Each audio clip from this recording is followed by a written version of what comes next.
democratically chose two options. You gave me the option between Area 51, which is what we're doing today, and parallel or multiverse universes. So I really actually liked both of those ideas. But Area 51, I don't know, has a little more spectacle to it. So let's see what we can find out about it. Now, at first I actually thought, and I hope you like the keyboard sounds, when I went to search, that I didn't know that much about Area 51. And I don't particularly know much specifically about that, but I did realize that I've watched, really through Joe Rogan, having on Graham Hancock and all sorts of other fringe academics and reporters, Randall Carlson, Robert Buvall, John Anthony West. I don't know if he's talked to David Wilcock, this gentleman right here, with the fabulously timeless haircut. His haircut is, I don't think it's changed much since he was born.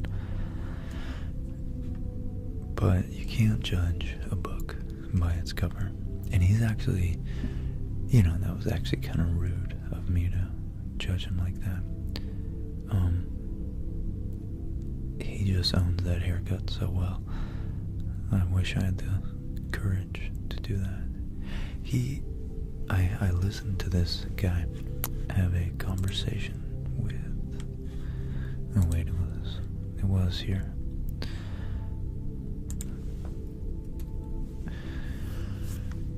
With Graham Hancock, about, well, it's funny, it's the meeting of the cocks, I guess, about, well, the origin of humanity, secret origin. And there's a whole rabbit. I'm gonna really try hard to stay on track. I'm just trying to give you a context for my understanding of this. So, Graham Hancock is a journalist and author, and he writes anything about things, fiction and how do you, the threshold of nonfiction. He tries to accumulate facts in some of his books and extrapolate from them and posit, potential origins of humanity and more mystical elements of history, such as maybe the potential, the possibility of an advanced civilization that was on Earth 15, maybe even 30,000 years ago. So I think that's very, very, very interesting to me, especially when they have some evidence, such as Göbekli Tepe. And you know what?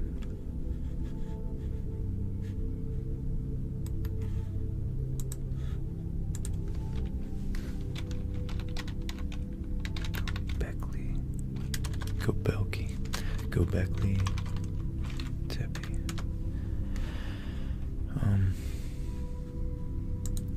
Look up some images for you guys.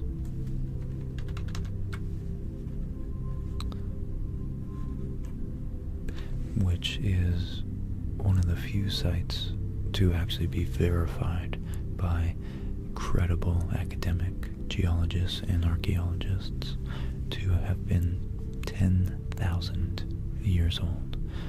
So 10,000 years ago in Turkey, which is not, of course, is modern day Troy. It's not, probably only a couple hundred miles away from where we think Troy was. 9,000 years after this, mind you.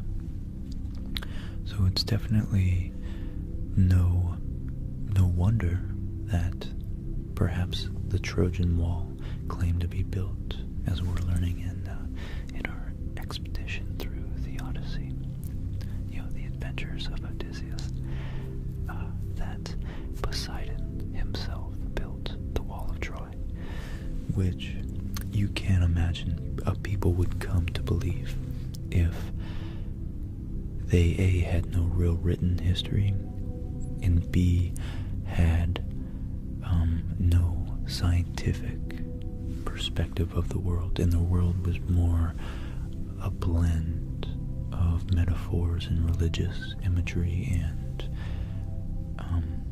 a living world, really, that was very much infused with spirituality. So it wouldn't be a stretch for them. I really want to sound like Chicho right now. Chicho was awesome, and he just makes me feel like him, like he's saying right. It wouldn't be a stretch, right, to assume that these people during 1000 or 1500 BC looked back 8,000 years, and of course, knowing Göbekli Tepe had all this acres and acres and acres of these huge monoliths. It wouldn't be a stretch to think that perhaps in their view humans were less likely than gods to have actually created these monuments and therefore their own walls.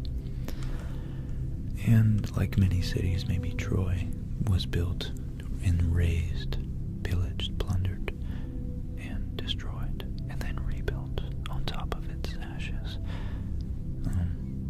No doubt intimately connected with the imagery of the phoenix.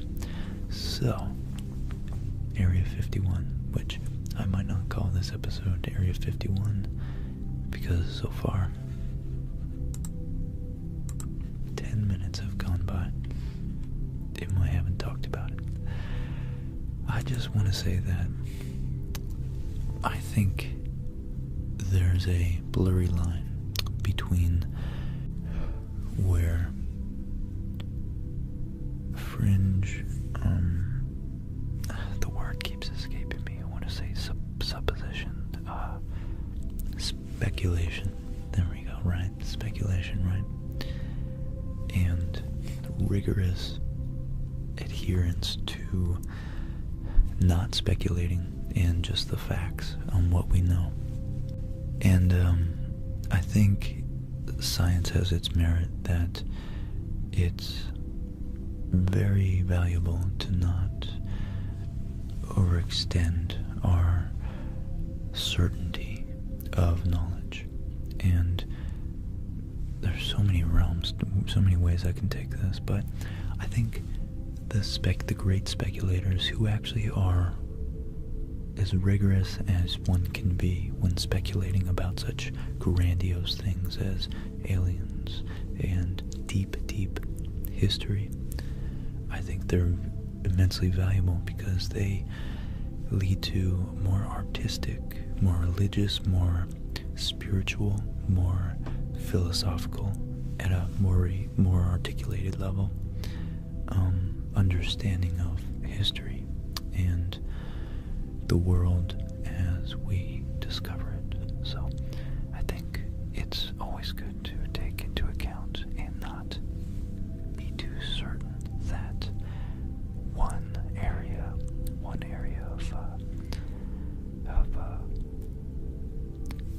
exploration is sufficient explain the whole world. So,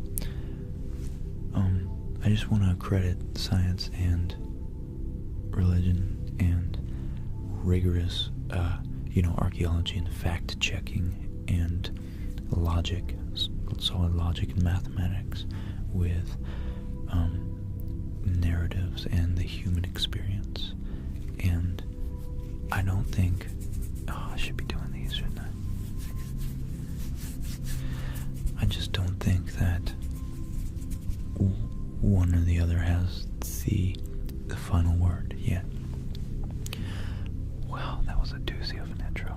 And here I thought this would be a 30-minute episode.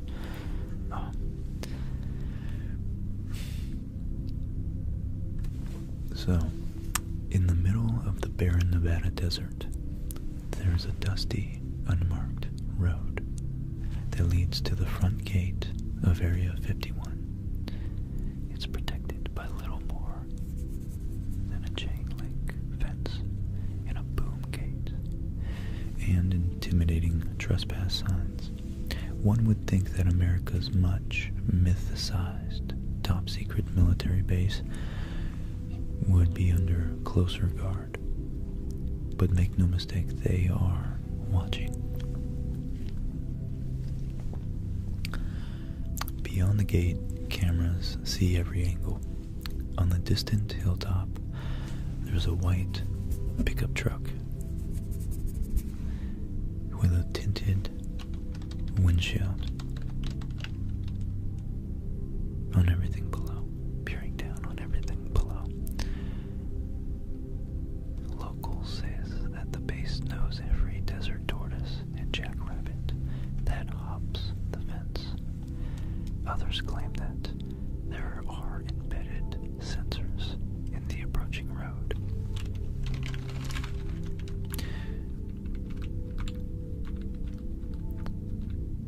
And of course, the fact that this speculation, I'm sure, does nothing but boost the aura of mystery behind this site. So what exactly goes on inside Area 51 is speculation. There are, of course, alien conspiracies that galactic visitors are tucked away somewhere inside. One of the more colorful rumors insists that the infamous 1947 Roswell crash was actually a Soviet aircraft piloted by mutated midgets, and the wreckage remains on the grounds of Area 51. That's quite a wild speculation, but I don't know, maybe I'm laughing because I'm secretly scared that it's true. Some even believe that the U.S. government filmed the 1969 moon landing in one of its hangars. For all the myths and legends, what's true is that Area 51 is a real and still very, very active military base. There may not be aliens or a moon landing movie set inside those fences, but something is going on, and only a select few are privy to what's happening further down that closely monitored, windswept Nevada road. And you know what? I have a little black book of secrets right here.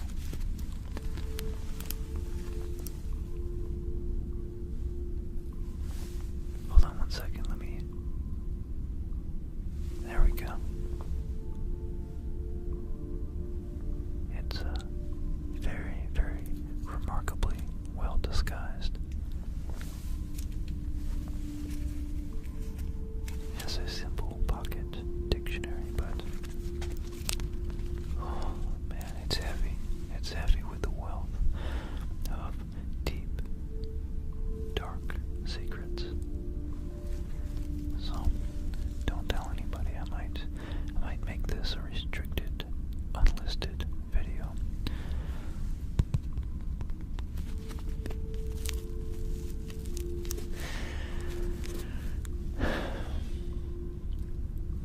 the forbidden aspect.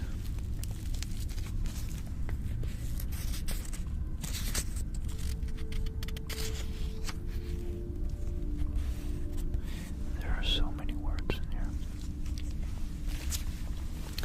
Here's an alias page, just in case someone asks me to open it up.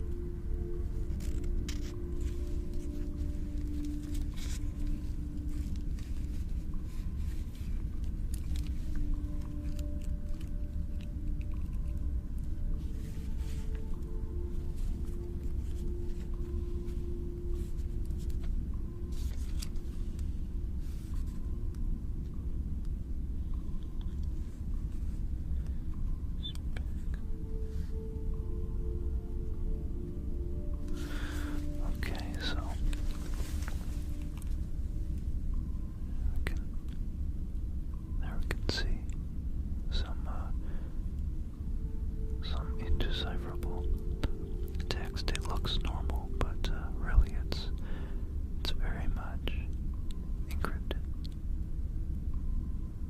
It's just there to fool you.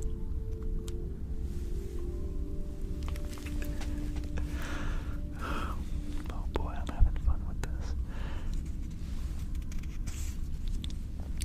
So, alright, I hate when it goes in and out.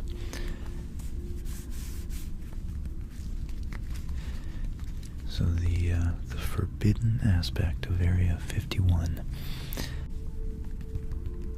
is what makes people want to know what's there,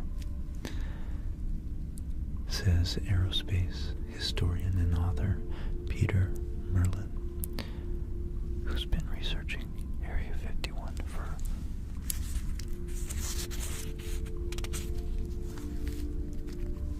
more than 3 decades. And sure, there's still a lot going on there. Okay, so I wanted to flesh out as much as I can in this one episode the both sides of a very practical,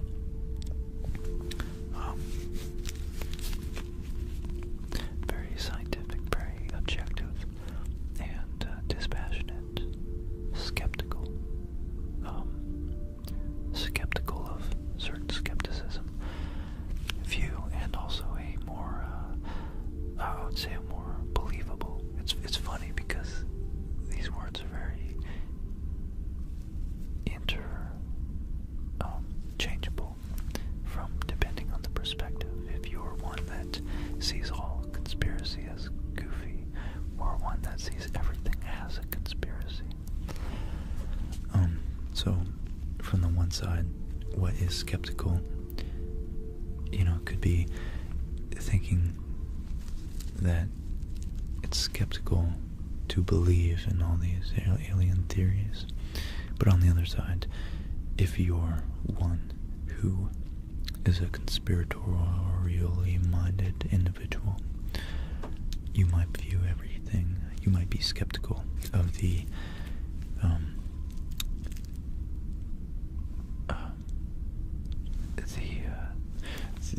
public narrative regarding the truth. The accepted narrative, I guess. But anyways, I wanted to look at some of the evidence that Area 51 aliens are real. So, the wreckage says there are, so this is going to be a little biased because I personally, I've listened to Tom DeLonge from Blink-182, which, if you guys haven't heard about his departure from Blink-182, especially if you liked their music, you should go check out the Joe Rogan podcast with Tom DeLonge. And it is particularly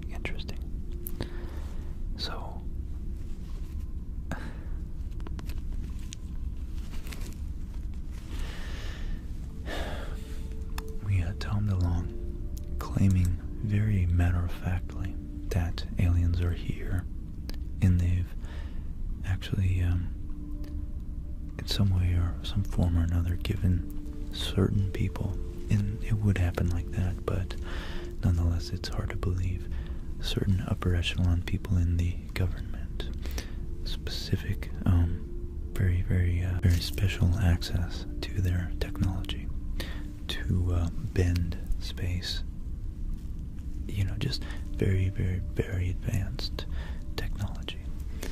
So yeah, we have guys like David Wilcock, who actually, it's funny enough, oddly enough, although from an outsider like me, Tom DeLonge and David Wilcock are very much in the same boat, and they should be friends, but they actually, I guess Tom DeLonge is so famous and so popular that David Wilcock hasn't had the invitation to speak with him about this, which David Wilcock's been studying this for years and like decades, and so it's a little, I think a little bit of resentment, jealousy that Tom DeLonge comes in and steals his spotlight as far as alien investigation goes.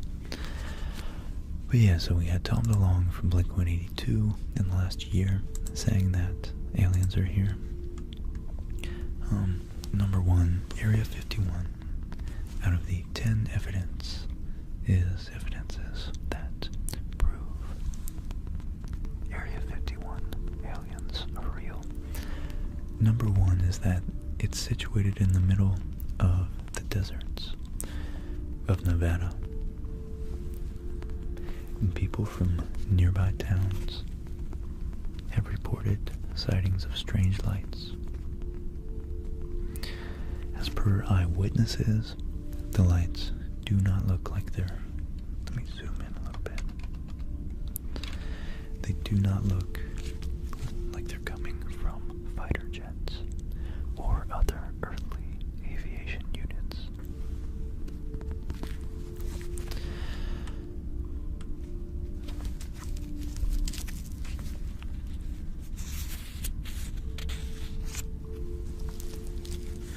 So, number two.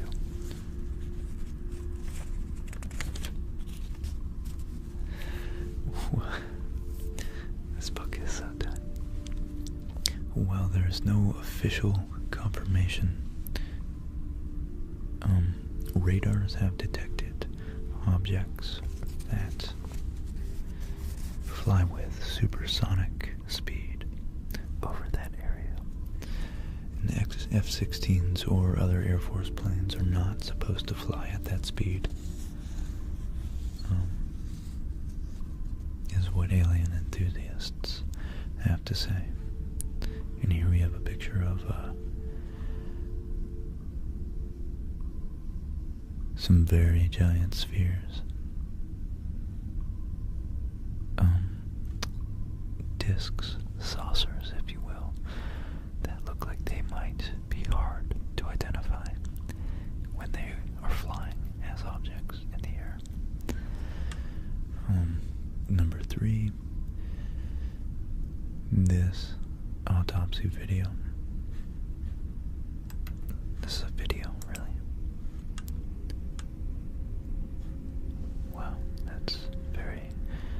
I guess I should have warned you guys before that, but I don't know. I was watching Mad Men the other day with Molly, and the first wife of Don Draper, the main character, put on a fat suit. She's, her name's, January Jones. January Jones. Very attractive, very good actress. And I actually recognized her from the X-Men, but also from Last Man on Earth, which I love that show. And she is skinny as a toothpick. And the point of that is that her fat suit, I literally had to Google it to see if, because I couldn't believe that they would make her do something so unhealthy as gain that much weight for a role, you know. So, come to find out, it was a fat suit, and it was so well done you wouldn't know. You simply wouldn't know. Oh. I'll show you. So I think that the aliens, at least pictures of them, could definitely be manufactured.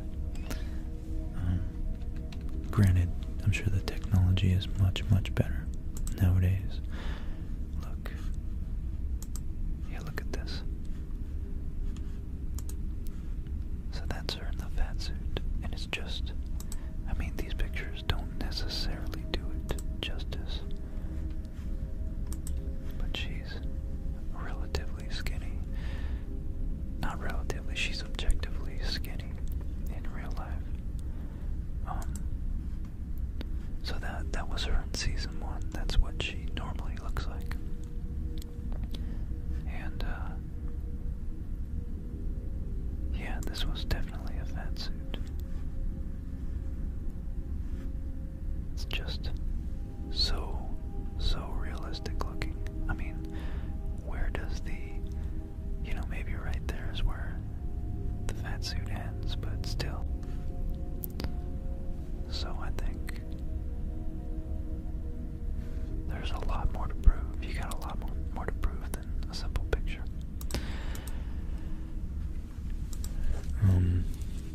But, you know, I'm keeping an open mind because the Drake equation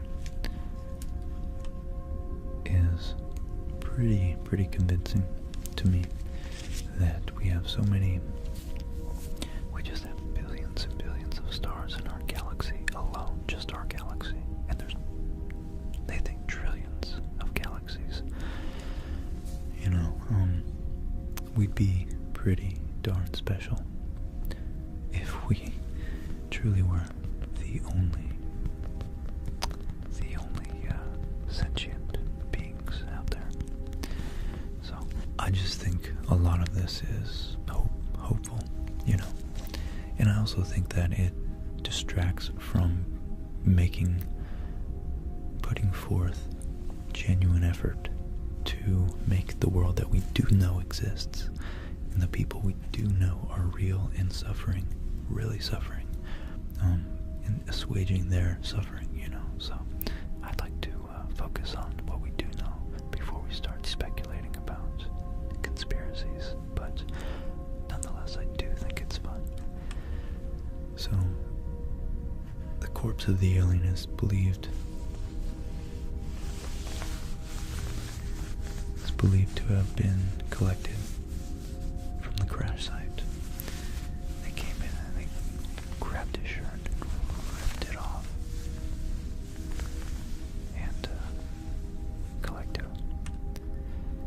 Number 4, the crash remains of Roswell.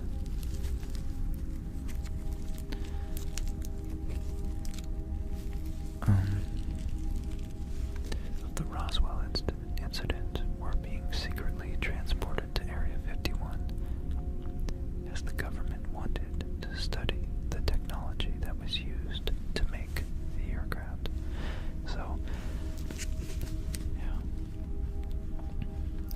Number 5, which is more convincing, testimonies of ex-employees. Here we go, an ex-aerospace engineer, Boyd Bushman. So he's an engineer. He's not, that tells you that he's at least scientifically minded and is professionally trained to analyze a situation in terms of physics, mathematics, mechanics. But that doesn't mean his desire to jump to the conclusion that we are among aliens. It's a powerful desire. I think Carl Sagan wanted it too, but his famous dictum was extraordinary claims require extraordinary evidence. So this is a picture, an ex-aerospace engineer Boyd Bushman, who was deployed at Area 51 for a long period, has shared photos of a humanoid creatures that do not belong from this soil. In a statement, Bushman also confirmed that the staffs of Area 51 are a mixed bag of earthlings and extraterrestrial beings. Wow. Wow. Ex-physicist Bob Lazar, who was working, I think this guy is very particularly famous, very famous, who was working at Area 51. He had been deployed at the project of reverse engineering the alien aircrafts, which are captured and taken to the ground, to the underground vault of Area 51, and Lazar had to break his oath of keeping silence, keeping secrets of Area 51 concealed in his mind, and revealed strange facts. So, I mean, yeah, I guess it's hard to get to all the facts.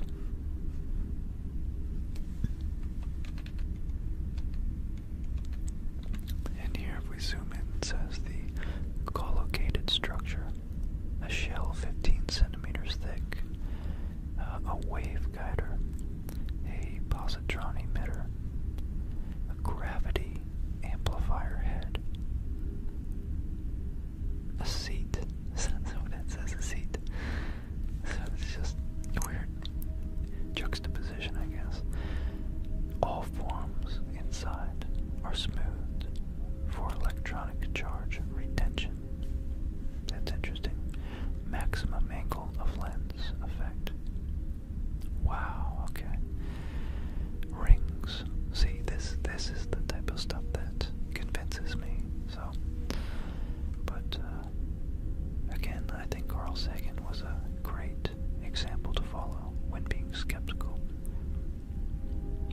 Gravity waveguides.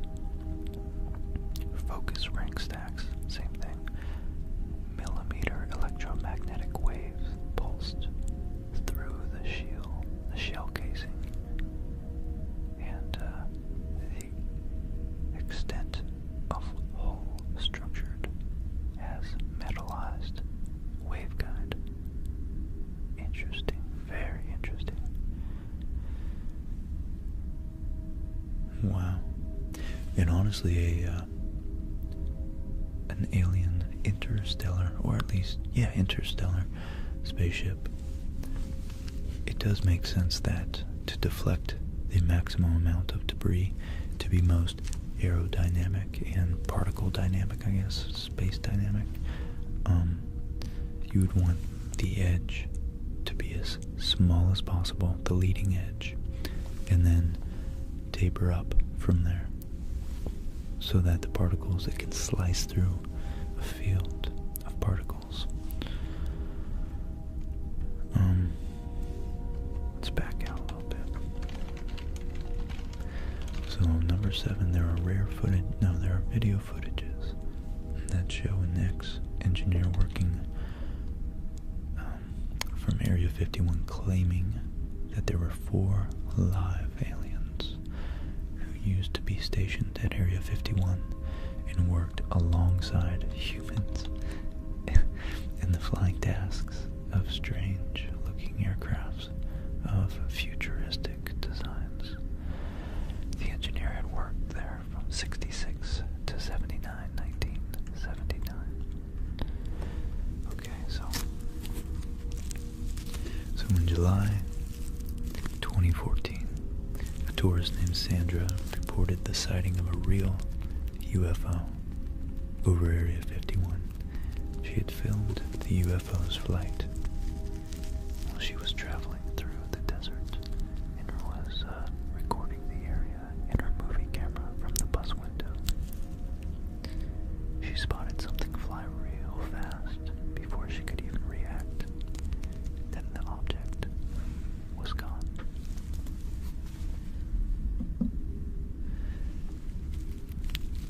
viewing the film she had taped, she could realize that what it seemed to be a flying bird was an alien UFO in reality. In reality.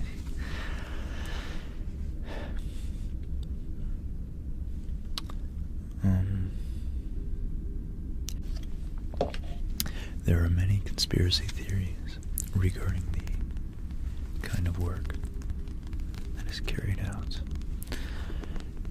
Until 2013, the government never acknowledged the very existence of something called Area 51, although it was an open secret since for decades.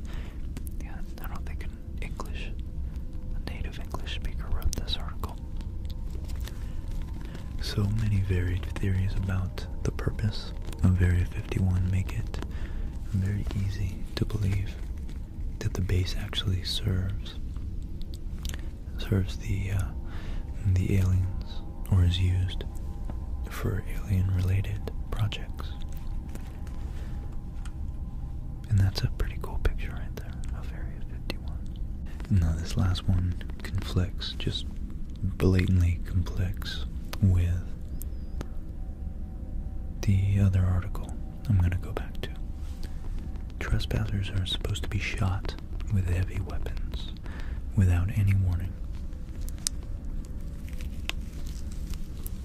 Such high security gives a notion that it has to be the aliens who the government is trying to cover up.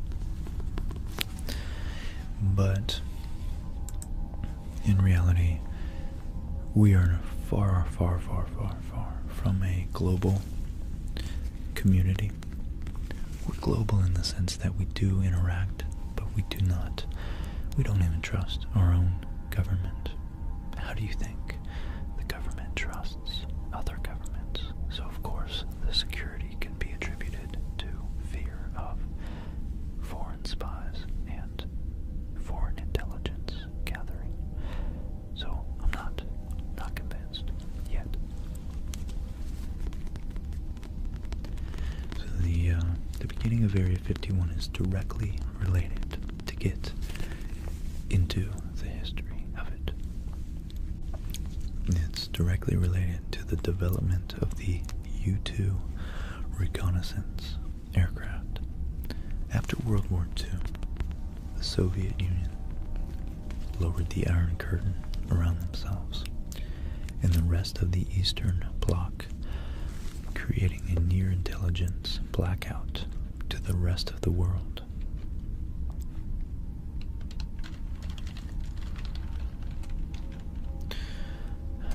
Oh, it's a curtain. I was thinking of the metaphor as a wall. So if you lower it, that means you're open, but it's a curtain, so lowering it means you're closed to the rest of the world. So the Iron Curtain, the notional barrier separating the former Soviet bloc. Okay. And just so we know, so we're clear. Wow, look at that. Here's a good picture. And maybe this one's better. Okay. The route of the Iron Curtain Trail. So it's just east of Finland. It's on the eastern side of the Baltic Sea. So Estonia, Latvia, Lithuania, Poland, East Germany, the Czech Republic, Slovakia, Hungary, Romania, Bulgaria, and they were all on the within the Iron Curtain.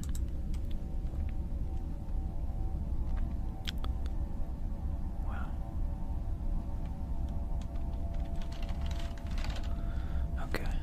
Very interesting. Is that? I wonder if that's a joke. Oh, bro. Wow.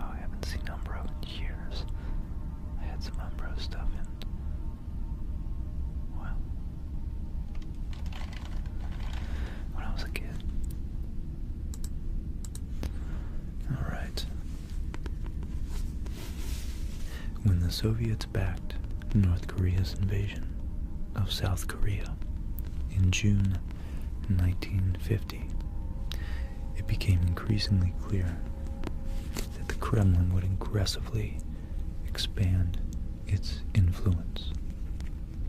America worried about the USSR's technology intentions, and ability to launch a surprise attack, only a decade removed from the Japanese attack on Pearl Harbor. So, anybody old enough, let's see, I start remembering things from when I was about maybe 8, in terms of like understanding more wide, not political, but more national and global events that happened. So anybody maybe born, or an intelligent kid born before that, later than that, but maybe 1993, definitely remembers some shape, some form of 9/11. And I like to put it in perspective. I like to put it in perspective of, 10 years. 1945 and 1955, or 1940 and 1950, is the same as 2001 to 2011. So, just, it's interesting to reference modern events and have a connection between those two times. So in the early 50s, the U.S. Navy and Air Force sent low-flying aircraft on reconnaissance missions over the USSR, but they were at constant risk of being shot down. In November 1954, President Eisenhower approved the secret development of a high-altitude reconnaissance aircraft called the U-2 program. One of the first orders of business was to track down a remote, covert location and training for training and testing. So they found it in the southern Nevada desert, near a salt flat known as Groom Lake, which had once been a World War II aerial gunnery range for the Army Air Corps pilots. Known by its map designation as Area 51, this middle-of-nowhere site became a top secret military base to convince workers to come. Kelly Johnson, one of the leading engineers there of the U-2 project, gave it a more enticing name: Paradise Ranch. And here we have a nice little, I wonder where that font came from. Maybe some early sci-fi movies. But we have a nice cool little road sign. It says extraterrestrial highway, I think, with a bunch of stickers on it. So, making a myth, the U-2 testing began in July 1955, and immediately reports came flooding in about UFO sightings, unidentified flying objects. If you read the details of a 1992 CIA report that was declassified with redactions in 1998 and then released nearly in full in 2013, it's easy to see why. Many of these sightings were observed by commercial airline pilots who had never seen an aircraft fly at such high altitudes. Whereas today's airliners can soar as high as 45,000 feet, which is 9 miles, I think. Almost 9 miles. Or in the mid-1950s, airlines flew only at about 10 to 20,000 feet. Known military aircraft, which is probably why a lot of the jets, modern jets, get much better fuel efficiency, because they're encountering less air resistance. I think maybe they're tapping into more powerful upper altitude climate, or not climate, but atmospheric currents, wind currents.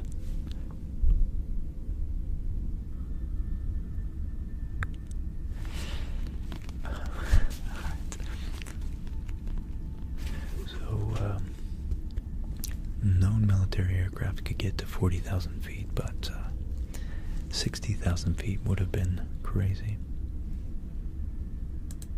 So, naturally, it says, Air Force officials knew the majority of these sightings were U-2 tests. Oh, is that where the band name comes from? I just put that. I just connected that. I wonder.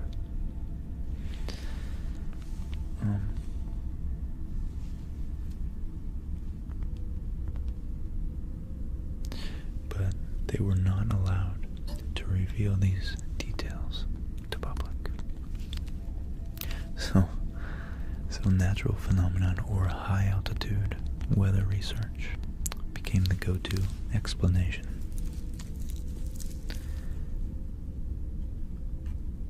What's also interesting about the most recent 2013 report is that it confirms Area 51's existence, while the 1998 version does have significant redactions when referencing the name and location of the U-2 test sites. The nearly unredacted version from 2013 reveals much more, including multiple references to Area 51, Groom Lake, and even a map of the area.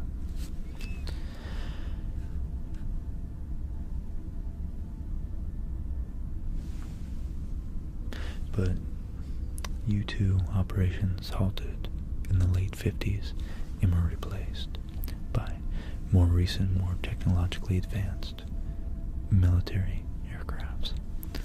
Of course, over the years, the A-12 and numerous stealth aircrafts like the Bird of Prey, the F-117A, and the Tacit Blue have all been developed and tested out there.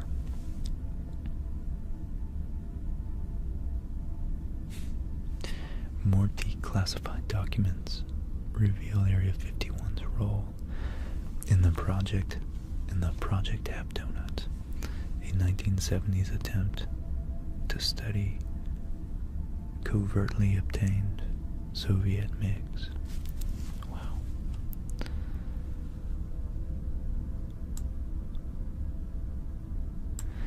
And someone's quoted as saying, I'll read that later, I guess. So our resident aerospace historian Peter Merlin says they flew them over Area 51 and pitted our own fighters against them to develop tactics against the MiGs. And they learned that you can't outturn it, but you can outrun it. And it's still going on today. So instead of MiG-17s and 21s, there's MiG-29s and Su-27s. The fights are ongoing. In September 2017, an Air Force Lieutenant Colonel was killed under mysterious circumstances when his plane crashed in Nevada and the Pentagon would not immediately ID the aircraft. It seems he was most likely flying a foreign jet obtained by the United States.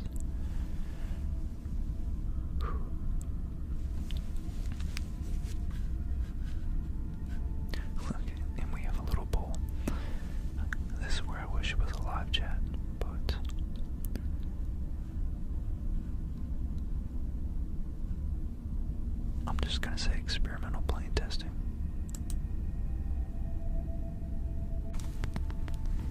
And look at that, it's 41% only think it's not aliens. Still a roughly even ratio though, 60-40.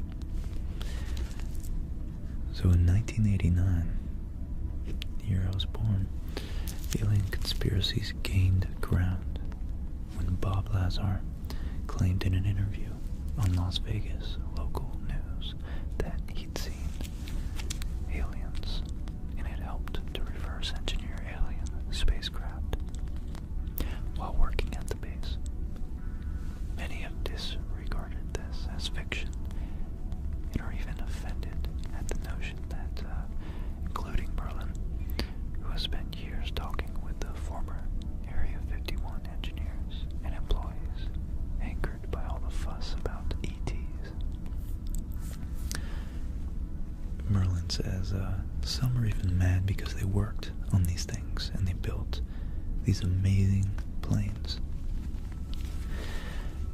This is actually Earth technology, and you got folks out here claiming it's extraterrestrial when it's really good old American know-how. That's quite the quote. That's the one I was gonna read. So here's a good. So we have the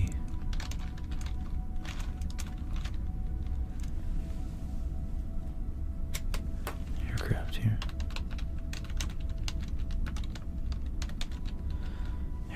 The aircraft base. Sorry, I was busy unplugging my keyboard so I could type on it. Yeah, we can see, runways, base facilities. Not really sure what this is. But mountains just run off from the rains. I was working at the Yuma Proving Grounds last, I think, two years ago. And, it's pretty secretive. It's definitely pretty secretive out there. So today, it's very much in use. According to Google Earth, new construction and expansions are continually happening. On most early mornings.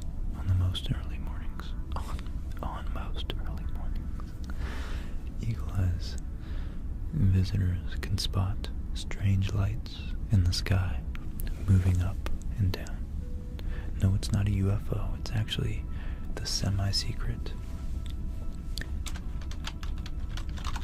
contract commuter airline using the call sign Janet that transports workers from Las Vegas's McCarran Airport to the base.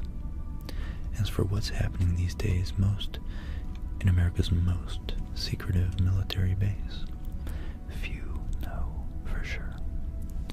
Merlin has some educated guess, including improved stealth technology, advanced weapons, electronic warfare systems, and in particular, unmanned aerial vehicles. Very, very cool. Otherwise called drones.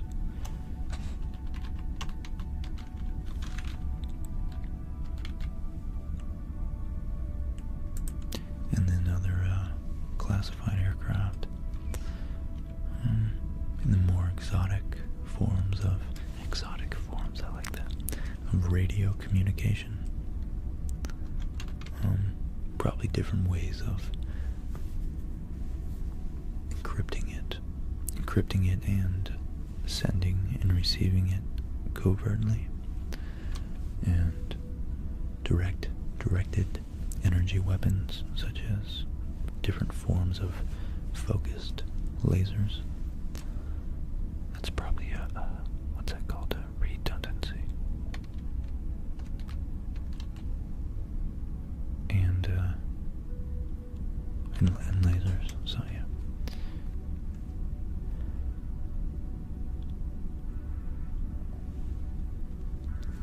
yeah, Merlin hits it on the head. Anytime, at the most basic level, psychologically, anytime you have something secret or forbidden, it's human nature. You want to find out what it is. And what a better way to end this episode with that little quote. I like that. I would like that, wouldn't I? So, well guys, I was gonna read some of the Wikipedia article, but that article was pretty sufficient, and I have to get going to my job. Top secret. I can't be late. They locked down the facility at a certain time, and I must go. I must depart.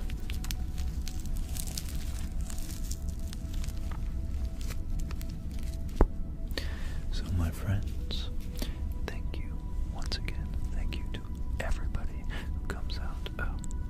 You guys show so much support, and I don't know, you guys keep the channel alive.